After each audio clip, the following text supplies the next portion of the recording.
Let's take one from the girl and hand it over to Miss Paolo, please. She has also picked picture number 8. Picture number 8. And it's all about the flag or father. Ano nga ba? Isang tip. Matanong mo nga kayo. Yung nakakalit ka? Hindi. Tayo ang mga tao. Dahil sa pagkatapos namin kung saan-saan, na dapat naman ay sinasalitin natin ang mga basura. Nilalagay namin sa kalsada, sa gilid, o kaya kung saan-saan. Sorry.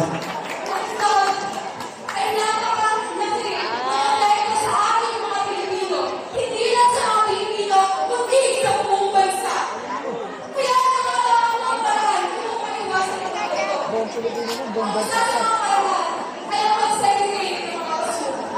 Yun lamang po, maraming salamat.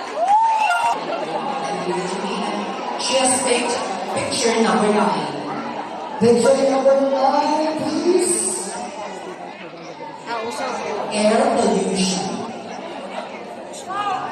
Air pollution, a very normal situation, or a very normal situation that many people encounter nowadays.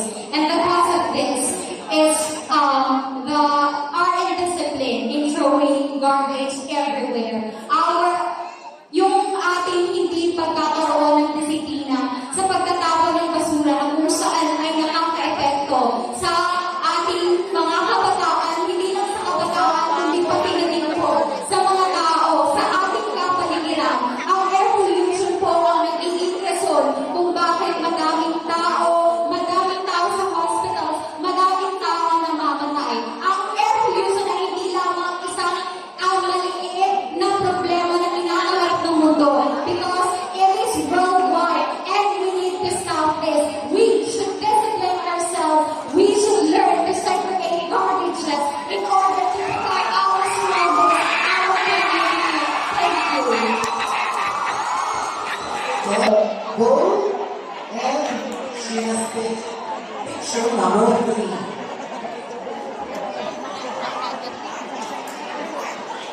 it's all about the forest. Nakikita ko lang po maraming forest at nalilipot din sa Antipolo. Dito sa Antipolo ay maraming forest. Ang forest ay nakakatulong sa akin dahil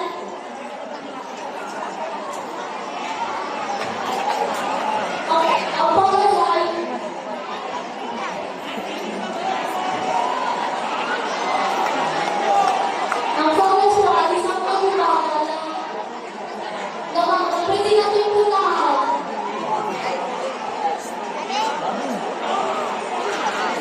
At nagbibigay ko na kasi dahil nakakatulungan tayo. Thank you. Thank you. Picture number 10.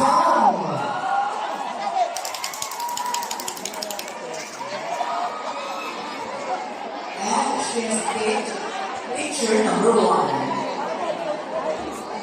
Picture number 1 is all about running water. So, maraming ay nakakatawa sa akin dahil sa marami ang mga pinuntahan. Nakuha sa akin kaya ang destinasyon kung saan ang mga turista ay pumunta. Hindi lang ito dapat pinapabayaan. Dapat ito ay ating pinapangalagaan, hindi lang para sa kalikasan, kundi na rin para sa ating pamumuhay. Dahil ang ating running water ay siyang nagbibigay din ng kalantahan sa bansang Pilipinas. Maraming Thank you. Number 5. Picture number 5 is about the sky.